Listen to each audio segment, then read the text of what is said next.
I have visible holes in my memory from when I was a kid. You know, trauma. And it's a different kind of trauma because there's a monster involved. It's 30 years later. I can't imagine many things that are as terribly life-changing. I was 2 weeks away from my 17th birthday. What could I have done? And what could I have done? Okay, I've got the command on the phone. They're expecting you down there. A week ago today, Sara Wood, a 12-year-old, left this church and was traveling a short distance, about a mile to her home. She made it about halfway, and we found her bicycle at around 4:30 that afternoon. I am Dusty Wood. I am Sarah's older brother. I was 16 when she was abducted in 1993. We need to know where Sara is. Please help us find her. When I got a call from my sergeant that there was a missing girl, he didn't say runaway, he said missing child, which was unusual. So I immediately drove up there. This is a church that Sarah's father was pastor at the time. The day that this happened, she was here doing schoolwork. Tell me where she rode. She would have gone right out here and right down this road. So this is where she took a turn? Yep, her house is not too far up here on the left. This is the area where the bicycle was found. I remember that moment. I'm standing next to my mother, and that's when you know. It's all over. It's all over.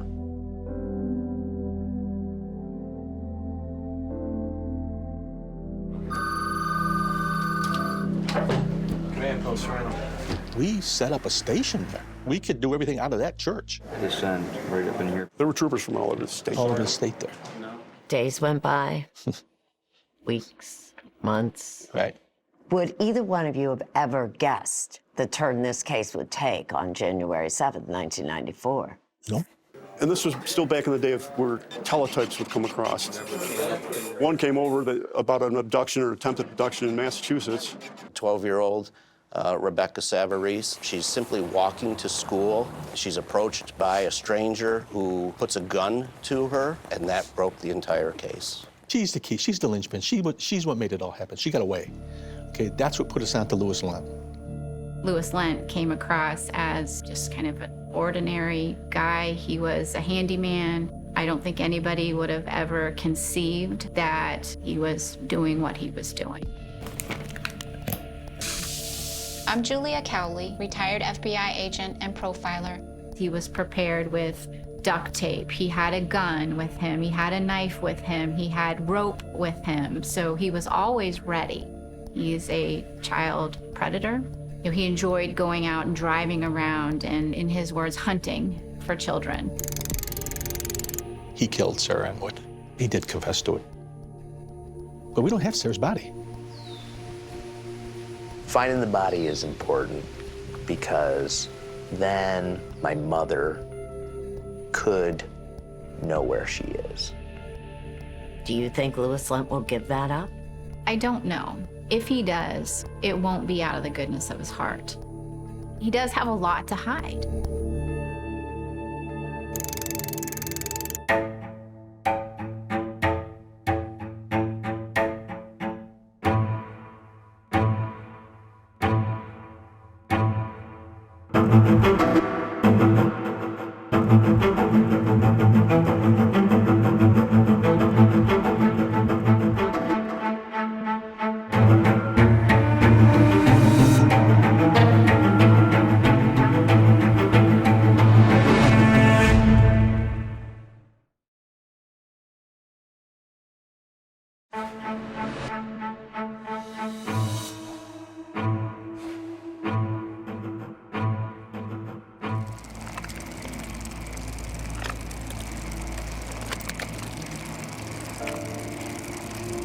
My sister's life ended, and I couldn't stop that.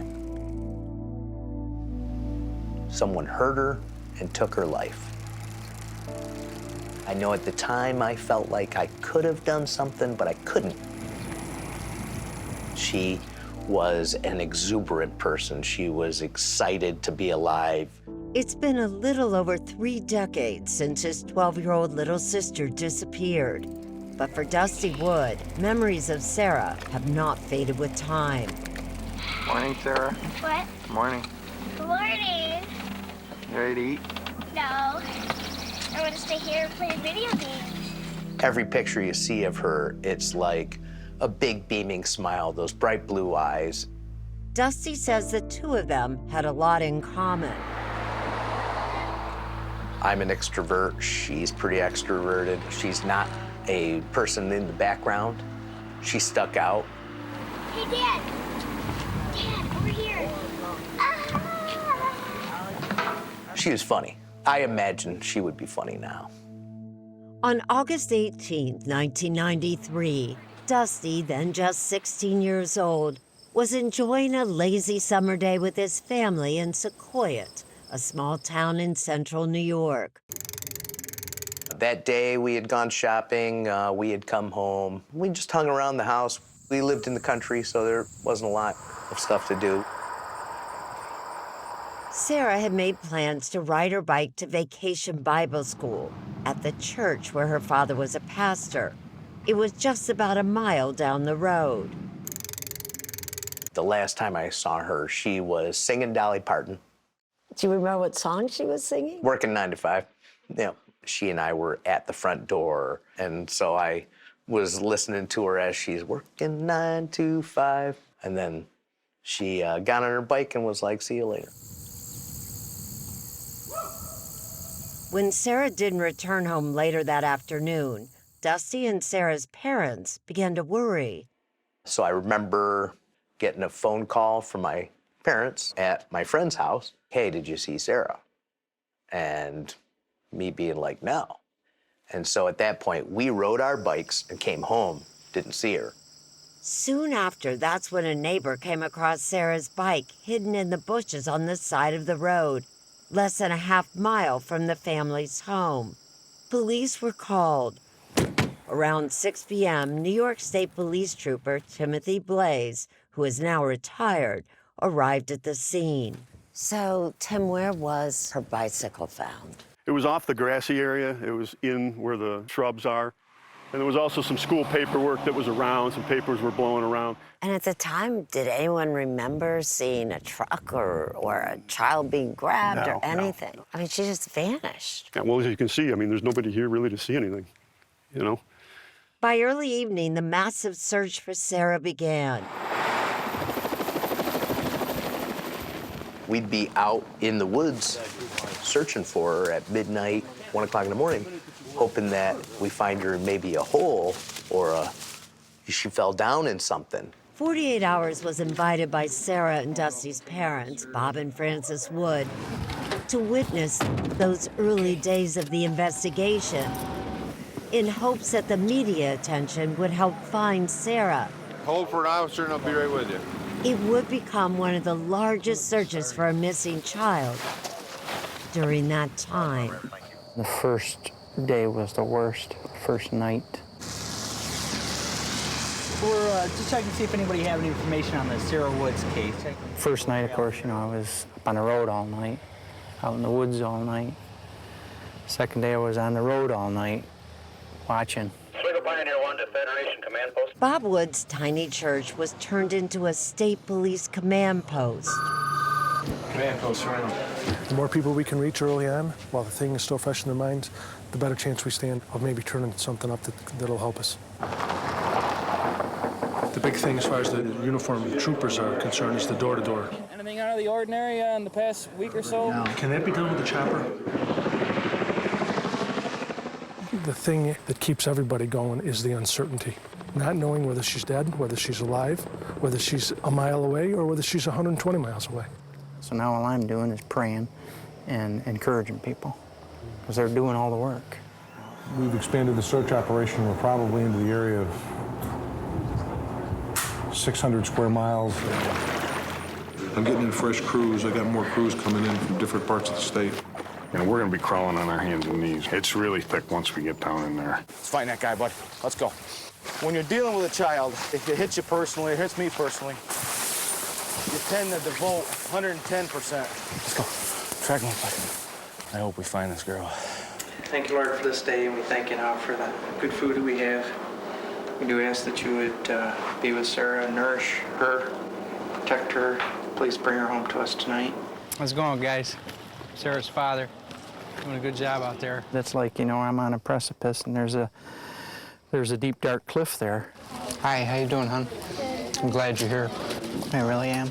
And if I step over and self-pity and start to go down there, I may not be able to get back up. How you doing? I'm doing just fine. Frances is strengthening daily. She's in the Bible a lot. Dusty, he's strong. He's real strong. Tell me about yourself. Oh, myself? Yeah. I don't know.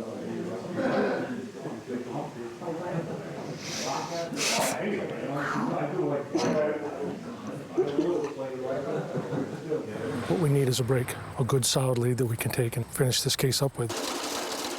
And Bob believed police were going to get that break. We're doing the state of Texas. If enough people could see his daughter's face. Somebody stops one of these stores and gasses up. 10 minutes later, you can see my daughter.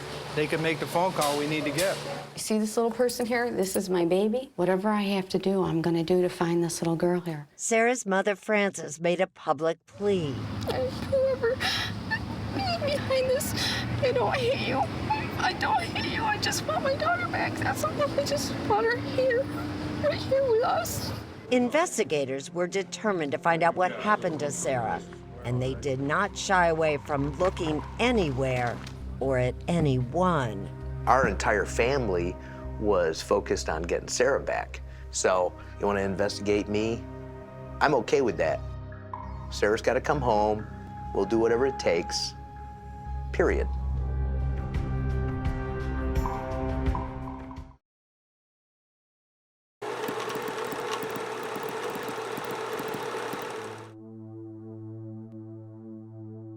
When this happened, people realized this could happen to anybody.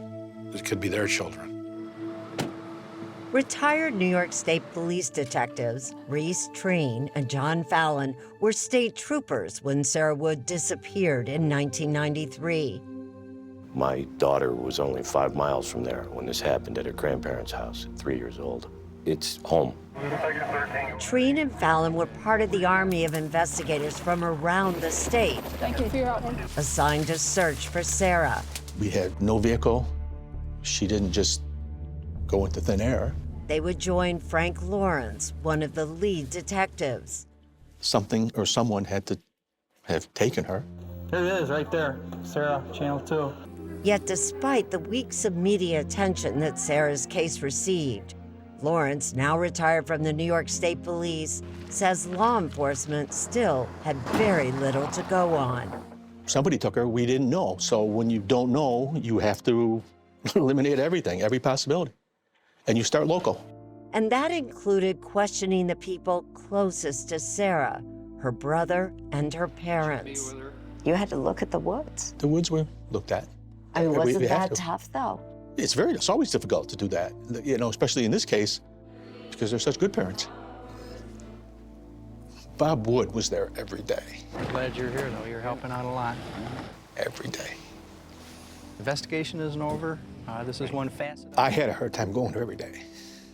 Once the Woods were eliminated, Lawrence says they turned their attention to investigating known and suspected sex offenders. Each and every one of them had to be spoken with and eliminated. And we did. We did. And they still had nothing. We got this section done. Despite the long hours and heavy manpower. Until a bitterly cold day in January 1994, 5 months after Sarah disappeared, Officer Timothy Blaze was working in the command center when a message came in via teletype, a device that police departments used at the time to share information. One came over about an abduction or attempted abduction in Massachusetts that I handed off to Frank. Another 12-year-old girl named Becky Savarese was almost abducted as she walked to school in Pittsfield, Massachusetts, 100 miles away. Becky didn't respond to 48 Hour's most recent request for an interview, but back in 1994, she did speak with me and told me her remarkable story. I was coming up here. It was 7:10 in the morning on January 7th at one of the busiest intersections in town. I was listening to my music. He was on the side of me. Like where I am? Yeah. He was saying stuff before. I didn't know what he was saying, so I took my earphones out to hear what he was saying. And then he said, "Do you see the gun I have?" And I was like, "Yes, I see the gun you have." He's like, "Just do everything I say. Everything would be perfectly okay." It's like, all right. He had it up against you? He had it about maybe an inch away from me. Were you scared? No.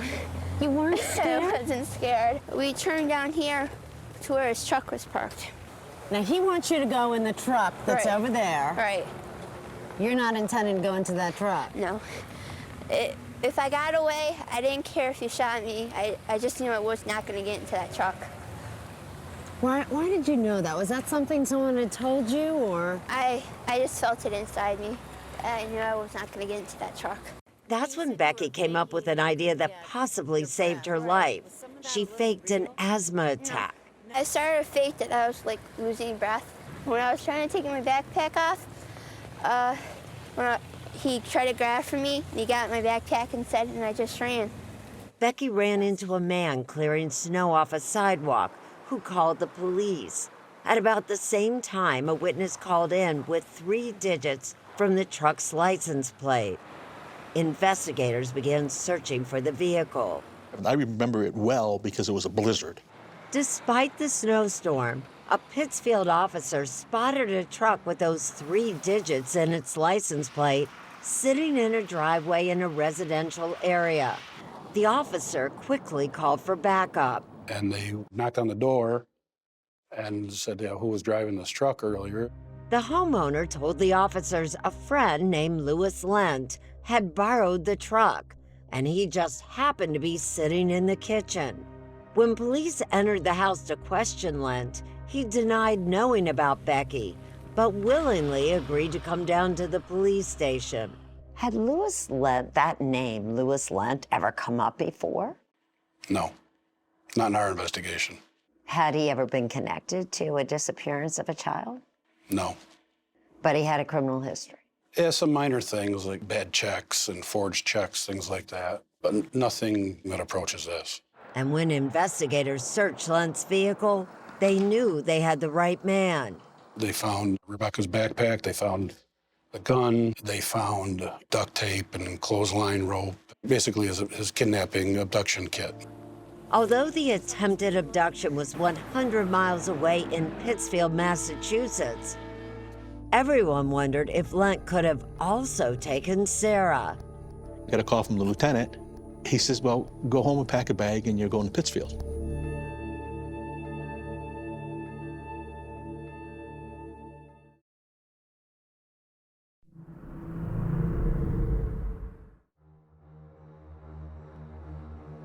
Almost 12 hours after the attempted abduction of 12-year-old Becky Savarese, New York State Police Detective Frank Lawrence struggled through a snowstorm and finally arrived at Pittsfield, Massachusetts, eager to speak to Louis Lent, but he would have to wait his turn. There's similarities, but it's a Pittsfield case, okay? They would talk to him, then we'd get him in between. And he was willing to talk to you? Yeah, he talked to us. And during their conversations, Lawrence says he and 2 other New York investigators made sure Louis Lent understood why they were there. I actually showed him this poster, and I said to him, Lou, this is who I'm here to talk to you about. So he knew that eventually we're going to be talking about this, okay? How did he react, did he? He was flat. Flat? Yeah, he was flat through the whole thing. Did that make you think he had no idea who she was? I didn't really care. I was going to find out. That's what we were there for. But getting Louis Lent to admit anything was not going to be easy. Although Becky Savarese and a witness picked him out of a lineup, it took Lent until the next morning to admit he had tried to take her. Louis Lent was arrested and charged with kidnapping and assault with a deadly weapon. But New York investigators were not done with Lent. They started to ask him questions about other missing kids. We talked to him. We spent a lot of time with him. And that's when Lawrence says he and New York investigators came up with a strategy. We found out that he was religious. So he says they brought a Bible into the interview room. That Bible sat on the table in front of him. Anytime he would wander, okay, we would use the Bible. And we go, Lou, you gotta tell the truth. And this comes from the heart. You gotta tell us the truth. We would go back to the Bible. And Lawrence says the strategy appeared to be working because as the hours went by, Lent started to reveal things about himself and some very disturbing plans for the future that involve kidnapping young victims. He told us about his master plan. Once he found the acceptable, vulnerable individuals, he was going to bring them back to his house and put them in, like I describe it as a coffin, but keep them alive so that he could use them and have them whenever he wanted them. Investigators would later find the beginning of his horrifying construction project when they searched Lent's bedroom and found this wooden partition wall, and things only got worse. He wanted to talk about Jimmy Bernardo. Jimmy Bernardo was a 12-year-old boy who had gone missing 3 years earlier in Pittsfield, Massachusetts. A month later, hunters would find his body. The case had stumped local investigators for years, but now Lent was about to tell everyone what had happened to Jimmy. He was riding his bike through a strip mall in Pittsfield, Massachusetts. Louis Lent was a janitor at the cinema center there in Pittsfield. When Jimmy stopped in front of the cinema to wait for a friend, that's when Lent said he offered him money to help him clean the movie theater. Jimmy agreed. And then once Lent got him inside, he overpowered him and kidnapped him. Lent told investigators he drove Jimmy 200 miles to a rural and isolated area near his hometown of Reynoldsville, New York. Then he said he strangled Jimmy to death and left him there. He had details that only the killer and the police knew. As horrific as that revelation was, investigators kept pressing him about Sara Wood. The more we talked about Sara, we're probing, he's responding. And then, 5 months after she went missing, Louis Lent finally confessed. Lent admitted that he had kidnapped, raped, and then murdered Sara Anne Wood. She was vulnerable. He was hunting, and he found the victim. And just like Jimmy Bernardo, Detective Lawrence says Lent's account matched details only known to investigators. Lent knew specifics about what Sara had been wearing and details about her bike that had not been made public. He knew that the chain on the bike was broken. And he also said that the bike was a little bit big for her. I didn't know that. I found out later that it was. Then Lawrence says Lent drew them a map showing where he said he buried Sara's body. This is just a copy, obviously. Right, but this is actually what Louis Lent did. He drew that. I handed him a piece of paper, and this is what he drew. And where did he say he put her? Off Route 28, up by Blue Mountain Lake. Blue Mountain Lake is located in a remote woody area near Racket Lake in New York's Adirondack Mountains.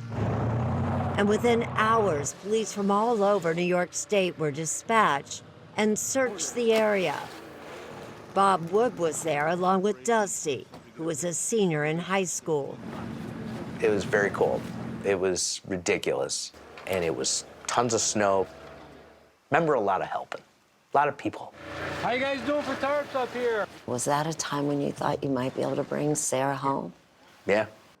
For over 50 days, they searched for Sara in the Adirondacks. It was 30 below zero. We could only stay outside for 20 minutes at a time. We were in waist-high snow. We had shovels, we're digging, we're looking for any evidence at all having anything to do with Sara. You know, we were hoping somebody would come up with something that had something to do with her. It just didn't happen. As investigators continued to look for Sara's body, Lent would face murder charges in both Massachusetts and New York.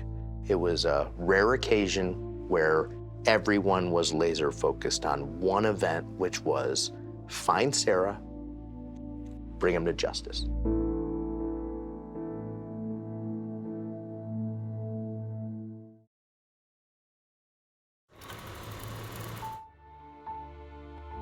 Before Louis Lent could be tried for Sara Wood's murder in New York, he first had to face charges in Massachusetts. In 1995, Louis Lent went on trial and was ultimately convicted for Becky Savarise's attempted kidnapping and was sentenced to 17 to 20 years. Almost 1.5 years later, after taking a plea, he was given a life sentence for murdering Jimmy Bernardo. Television, radio, and newspaper outlets. And then on June 6, 1996, Louis Lent arrived at Herkimer, New York, to a media frenzy. And the district attorney wanted justice for Sara Anne Wood and her family. Jeffrey Carpenter is Herkimer County's district attorney. He wasn't in office when Sara Wood was murdered, but he has studied Louis Lent's case files. He says the DA's office thought Louis Lent was going to plead guilty to killing Sara, but without warning, Lent changed his mind. But it's my understanding that when he entered the courtroom and he saw certain members of the public, especially I think her family, he decided on that day he did not want to enter a plea. Days later, Lent would change his mind again and finally entered a guilty plea. What do you remember of him sitting there? I couldn't believe how small a man. I couldn't believe it. Not imposing. Almost 4 years after Sara Wood was abducted and murdered, Louis Lent was sentenced to 25 years to life. He was sent back to Massachusetts to serve the rest of his life in prison. He will never cause harm to anyone else. But it was not over for the Wood family and New York State Police investigators. They still needed to find Sara. He changes his story so often, it's hard to tell what's the truth and what's fiction. In fact, Detective Treen says Lent's original story that he buried her in the Racket Lake area turned out to be a lie.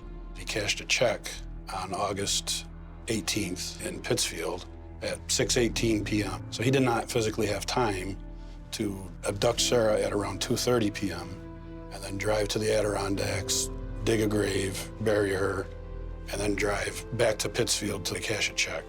So investigators continued to visit Lent in prison, hoping that over time he would reveal where he buried Sara and perhaps even disclose the murders of other victims. Detectives Fallon and Treen say they visited Lent in prison about 20 times. Isn't it difficult at times, though, for the two of you not to just jump across the table and grab him? No. One of the things you have to do is you have to leave hate outside of the room when you go in. They didn't push him, but during their conversations, Lent revealed that he often suffered from blackouts and claimed he had an evil alter ego that he called Stephen. He has this dichotomy, this is the word he used. He has a really good side that studies the Bible and actually was a traveling minister. Then he has this evil side, and he has these uncontrollable compulsions, is the way he put it, to do terrible things that he could not stop. Somehow, Lent managed to hide that evil side from nearly everyone he knew. Louis Lent spent the last year Back in 1994, 48 Hours correspondent Richard Schlesinger interviewed some of Lent's friends. This sidewall here, it was caving right in. Right.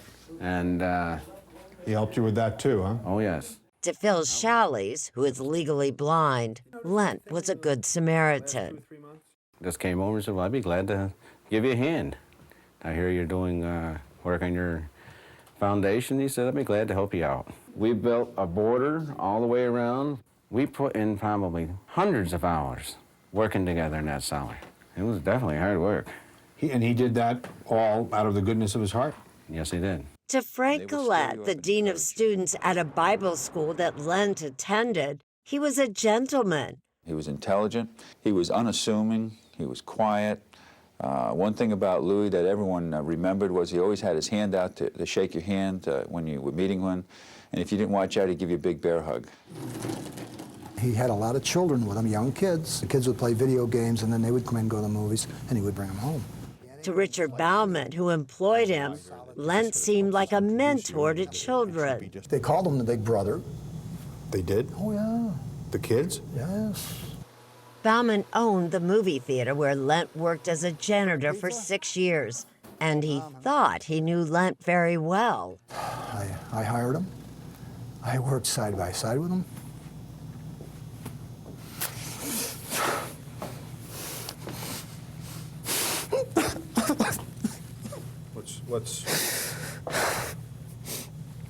Tell me what's going on. I just feel as though I may have missed something that he might have said or done that would have kept me. That would have let you know. Just give me a clue that there was something wrong with this guy. People have trouble understanding that you can have this very religious, God-fearing, nice, polite man, and contrast that to his other side where he is hunting and preying on and killing children. Those can exist in one person. Julia Cowley is a retired FBI agent and profiler who worked on cases like the Golden State Killer. She now hosts a true crime podcast called The Consult, Real FBI Profilers. This podcast is about criminal profiling. Cowley has never met Louis Lent, but at our request, she reviewed his background and studied his confessions. She says that what appeared to be Lent's desire to help people could actually have served a selfish purpose. By helping all these people, this is a way to maybe hide who he really is, to gain people's trust. When you do that, you can manipulate them, you can control them. It's strategically motivated as opposed to being motivated by true emotion. Just like other serial killers she has studied, Cowley says Lent is completely self-centered. His needs come before anybody else's, obviously. He had no regard for his victims. He has no regard for victims' families. Something Reese Treen says he has seen firsthand. He knows what emotions are that other people have, but he doesn't feel them himself. One of the things that he said in the past is that the murders ruined his life. He's remorseful that he got caught, that it ruined his life, but he doesn't think in terms of it ruined anybody else's life. He just doesn't think that way. Louis Lent so quickly admits to kidnapping and killing Sara Wood. Why not tell it all? Why not give all the details? It's just a secret he wants to hold on to. It's his. It's the only thing he has that's his own that he can control. And a bit of sadism, knowing that family members want answers. Continuing to hurt them is something I think that he feeds off of. There's some enjoyment in there. Most killers don't tell us everything. They rarely give the full story. Instead, Lent reveals what he wants, when he wants, on his own timetable. And in 2013, he revealed something new. I've described it as speaking directly to the devil. He really is the devil. How do you warn your loved ones about child predators? For an in-depth look at the case, go to 48hours.com.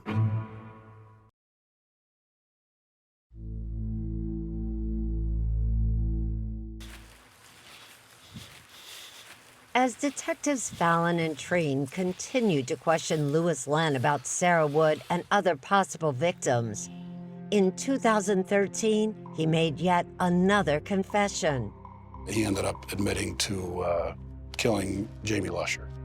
9 months before Sara was abducted, Jamie Lusher, a 16-year-old teen with disabilities, disappeared in Westfield, Massachusetts, just 40 miles from the Pittsfield area. Again, he was riding his bike through a parking lot of a Friendly's restaurant. His bicycle was later found in a wooded area close by.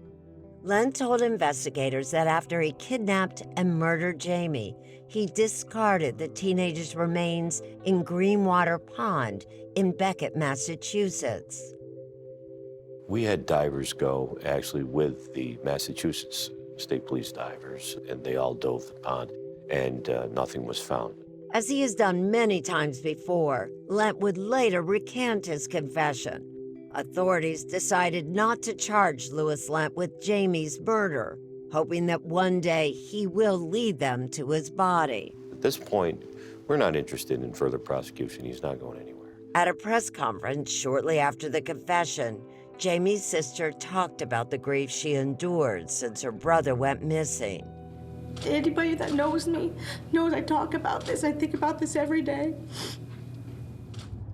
It's this searing heartache, in part, that keeps authorities motivated to find the missing. So soon after Lent confessed to killing Jamie, DA Jeffrey Carpenter got permission to take Lent, who was serving his life sentence in Massachusetts, out of prison and back to New York. This time, they drove him around, hoping he would reveal anything that would help them find Sara. So really, what did we have to lose? We had to do it. We drove to the Massachusetts border. We drove to the Vermont border. He took us to where she was abducted. He took us to where he claimed he murdered her. But after 3 long days and over 600 miles of driving, Carpenter says New York authorities ended the operation. The consensus was he absolutely knew where she was. He just was not going to tell us. Before Carpenter sent Lent back to Massachusetts, he recorded this conversation with him. You know, we spent some time here the last couple of days. Hope you feel you were treated with respect. Oh, all the way. Yeah, treated well? Yes. Well, that was our end of the bargain, right? Yeah. Right? Yeah. What was your end of the bargain? Do the very best I can to find Sara. Yeah? Yeah. Is that what we've done? That's what we've done. I would say that I tried. I was absolutely sure that I knew the route. But when it came down to it, I could only get partial of where I actually went. What was going through your head when you're talking to him? Anger. He does not forget details. He recalls details. He recalls many things until he wants to pretend he doesn't remember. A decade after that fruitless search, in November of 2023, investigators were back out looking again, this time at the Green Mountain National Forest in Vermont, after Detective Treen identified an area with landmarks that Lent had talked about during their many conversations. Just too many things matched up. A lot of boxes were checked. What's more, search and rescue dogs taken to the area had alerted to a possible body there. So we were hopeful, optimistic that we would find something there, and we never found anything. But authorities kept looking. Earlier this year, detectives went back to the cellar that Lent worked in with Phil Shalley's to see if they missed something in 1994. The search turned up no new evidence. Do you feel in a way that you might be running out of time? Louis Lent is in his 70s. It's a concern, but that's one of the things we can't control. Regardless of the challenges, authorities say they will never stop looking for Sara Wood and Jamie Lusher. Dusty Wood says he chooses not to think about Louis Lent. Every day I'm less angry because I devote my energy to positive things. Every year, Dusty and some family members participate in the Ride for Missing Children. Ready? Rolling! A 78-mile bike ride that was created in Sara's honor by Bob Wood. The riders wore jerseys that were turquoise and pink, the colors that Sara wore when she was abducted. Riders stop at schools along the way to talk about abduction prevention. The most important thing for us as a family is to protect kids and make sure that if there's anything that can be done to protect them from monsters like Louis Lent, that it be done. Writers pay silent tribute to those children whose families hold out hope that they will be found alive, and to children who went missing and are never coming home, like Sara Anne Wood. Dusty says he and his family are grateful to their community, who have supported them since the beginning. There'll be never a way to repay the kindness of strangers that opened up the possibility of giving the best chance to my sister. He's not sure if they will ever find his sister's body, but he is at peace. I'm waiting for the day I see Sara in heaven, and I know that day is coming, and that makes me feel good.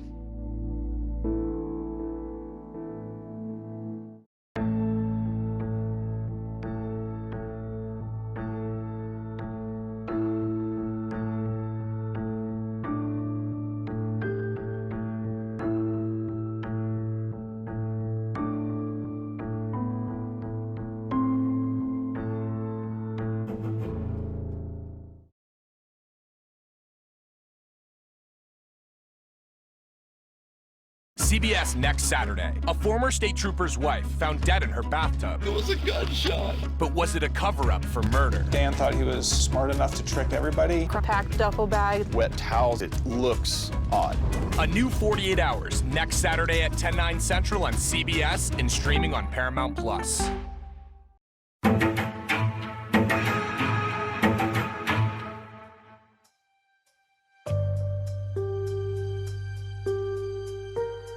Hello, listeners, and welcome back to Season 2 of Post-mortem. I'm your host, Anne Marie Green. We are diving right back into another really chilling case about the disappearance and the search for Sara Anne Wood. Joining me today is 48 Hours correspondent Erin Moriarty, who has been covering this case since Sara disappeared, since she was reported missing back in 1993. We're going to get more on that in a bit, but we're also joined by longtime 48 Hours producer Chris Ritzen.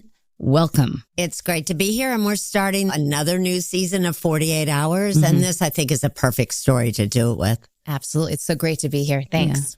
So, listeners, if you are joining us for the very first time, or you need a quick reminder, if you haven't actually listened to this 48 Hours episode yet, head on over to your podcast feed and then listen to the full audio version of it first. It's just below this episode. It's on your feed. So go listen and then come back for our conversation where we're going to break it all down for you.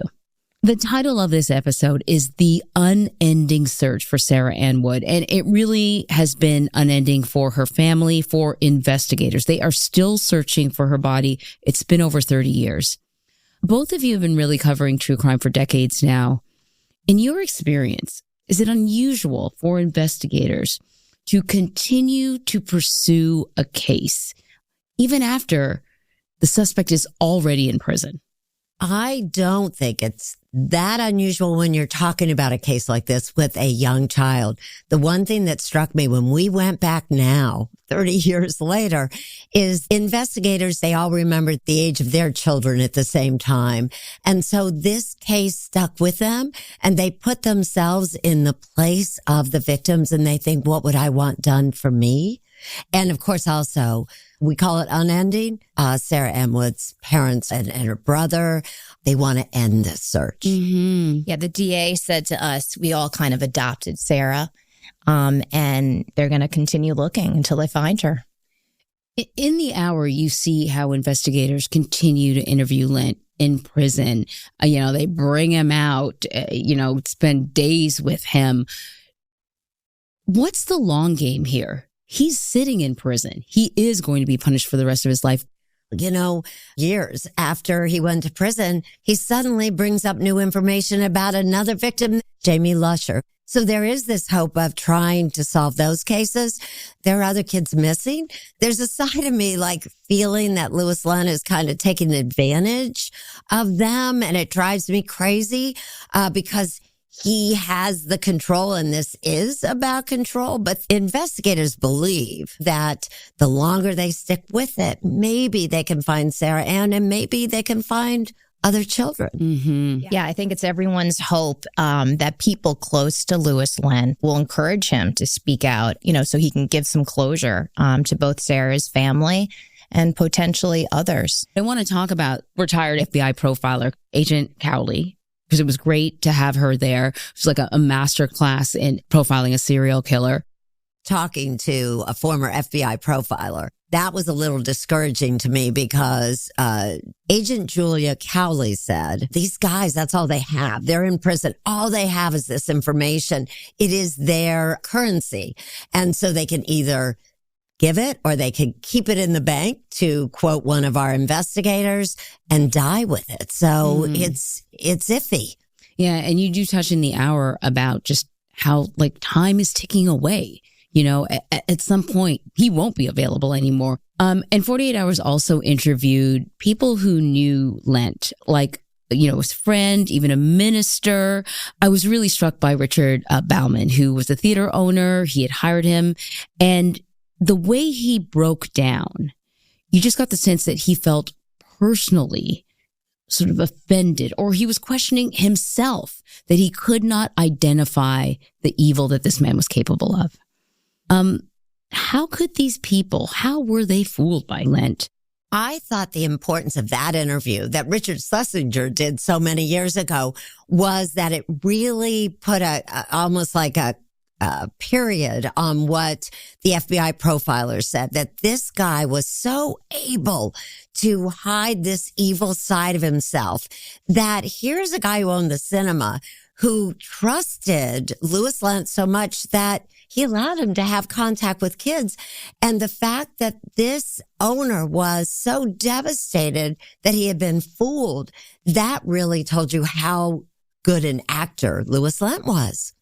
Absolutely. Yeah. One of the detectives talked about Louis Lent, told him that, that he kind of has two personalities. One side, he was this nice person always helping others. And then he had this other side of him where he just did these awful things. And, when we interviewed our profiler, Julia said, this is possible, that these two different personalities can be in a person. And it's hard to really fathom that, She reminded us, though, that that he wasn't the good person, because when he cried and felt sad, he was sad he got caught. He never expressed concern about these children. I mean, all you have to do is watch this hour on 48 Hours and see that beautiful face of Sara Anne Wood, and you realize yourself how devastating.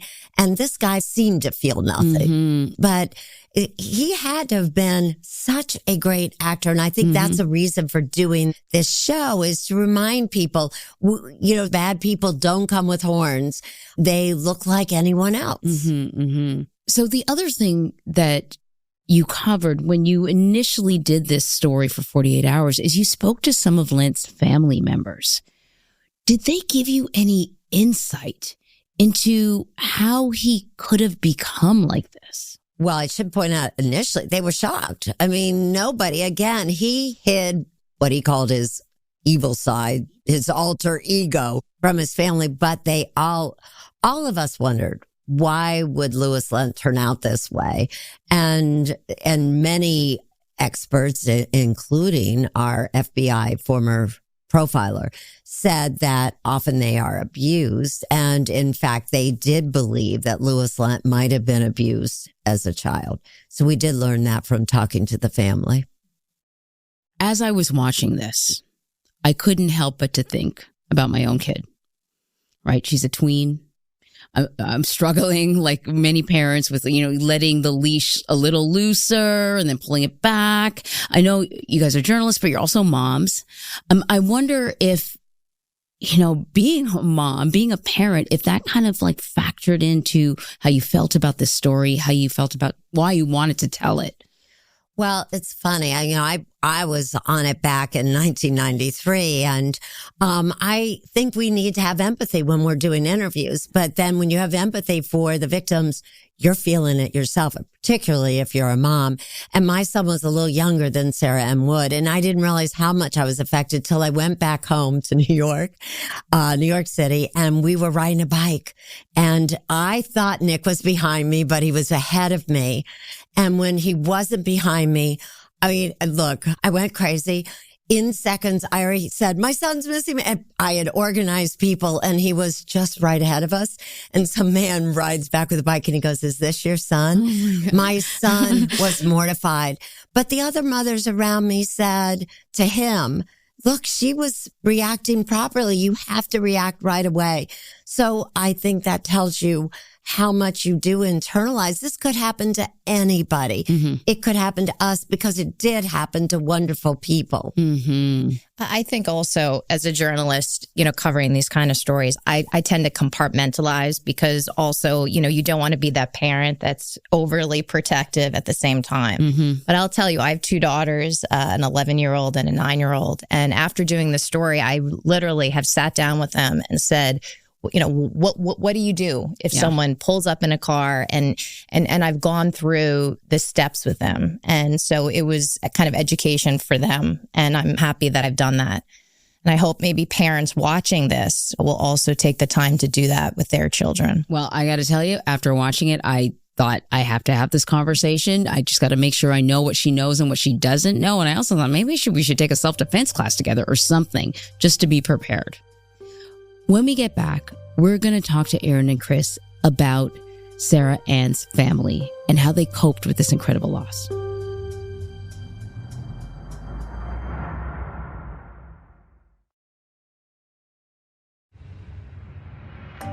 Welcome back, everyone.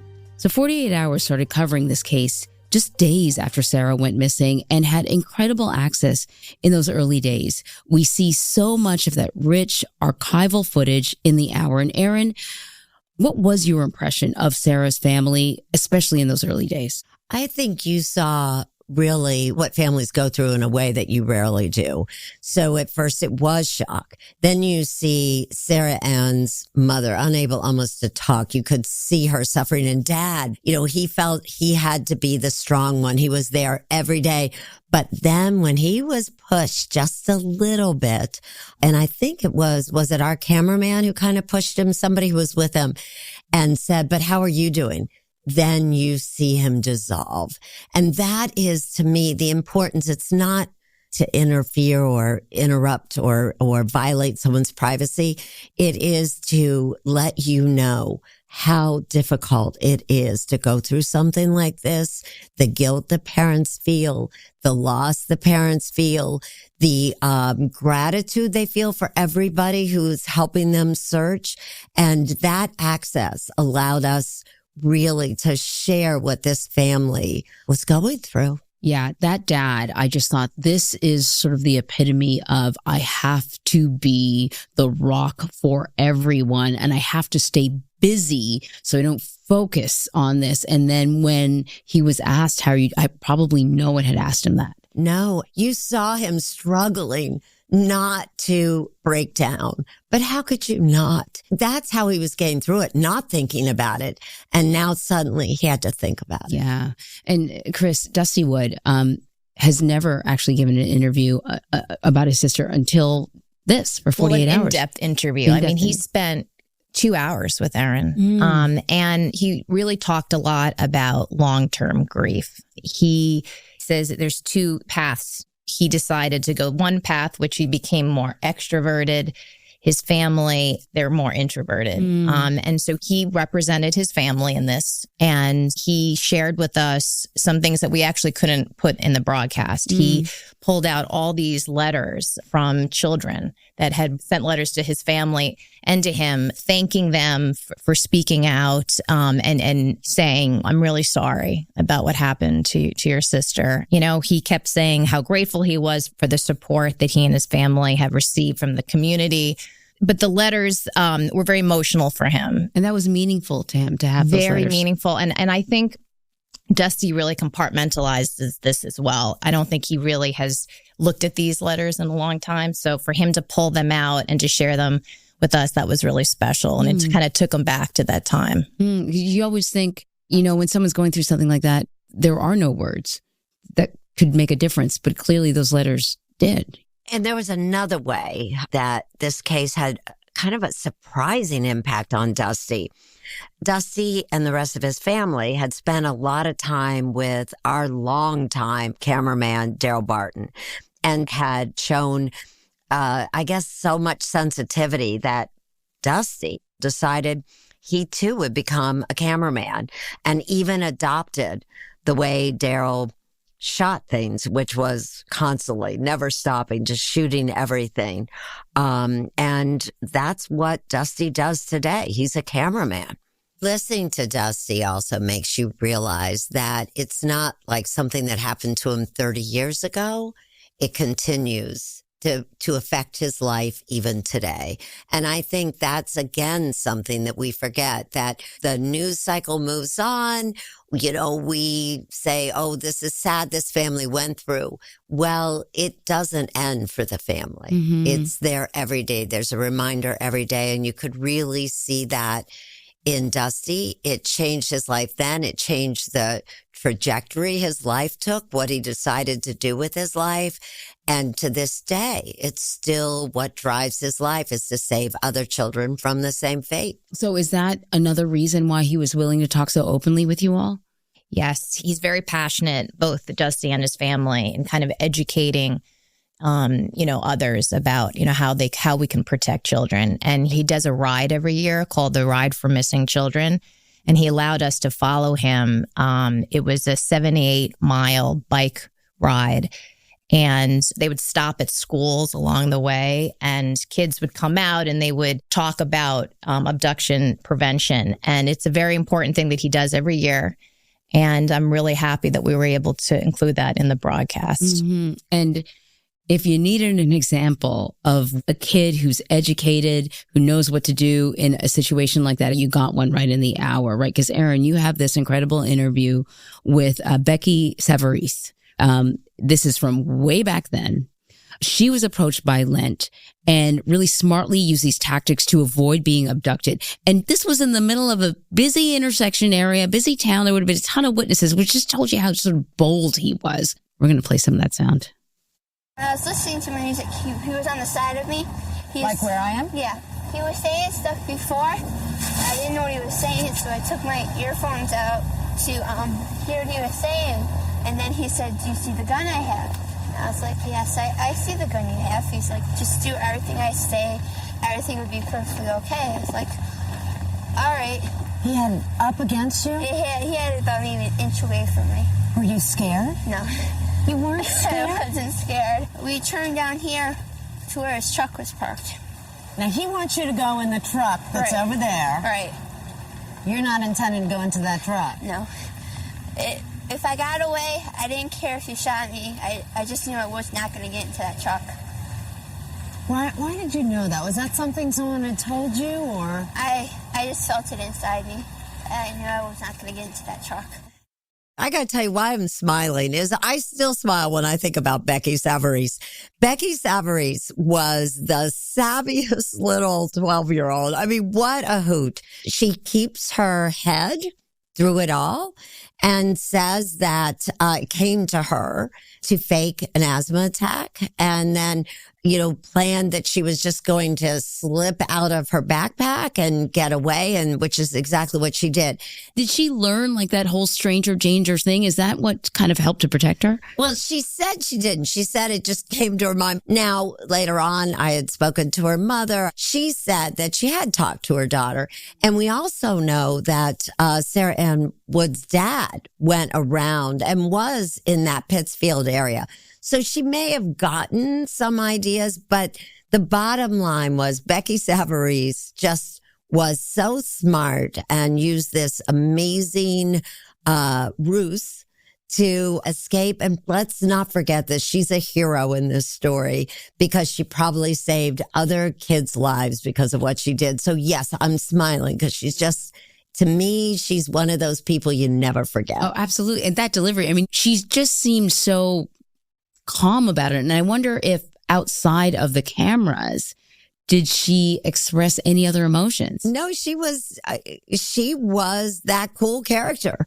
I actually wonder, I think about that. Like, if she had not gone away, what would have happened? I don't even want to think about it. You're right. Like, not only was it fantastic that she got away, but then, you know, she saw him. She had an interaction with him. She could give police details about him that, you know, others couldn't. Well, she picked him out of a lineup too, which was very important. Yeah.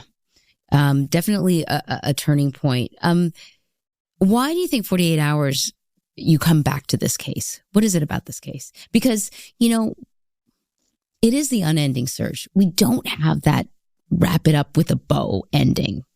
You know, maybe in a way we're driven by the same reason these investigators are. It's time to end this search. And Lent, he's getting older. He's in his 70s. He professes to be religious. Maybe he should, you know, cleanse that soul of his before he goes. And also, let's not forget Jamie Lusher, who's another child who disappeared. Those parents deserve to know where their children are. They deserve peace. And I think that's a big reason why we're doing this. Do investigators believe he knows where Sara Anne is or where Jamie is? Absolutely. Actually, the district attorney in our broadcast says they absolutely believe he knows where he buried Sara and where he put Jamie Lusher. And he refuses to tell them, which is very frustrating for them. But they're going to keep going. Well, it's a remarkable story told in the usual 48 Hours remarkable way. And it's another example of something that 48 Hours does so well, that you follow stories to the very end. So, Erin, what other projects are you working on now? One that is near and dear to my heart, a new podcast. And you can listen to Murder in the Orange Grove, the troubled case against Crosley Green, early and ad-free on the 48 Hours Plus subscription on Apple Podcasts. Erin, Chris, thank you so much for joining me for the premiere of season 2 of Post-mortem. It's always great to be able to be here with you and talking about this show. Thank you so much. So, if you like this series, Post-mortem, please rate and review 48 Hours on Apple Podcasts and then follow 48 Hours wherever you get your podcasts. You can also listen ad-free on Amazon Music, Wondery Plus, in the Wondery app, or with a 48 Hours Plus subscription on Apple Podcasts. Thanks again for listening.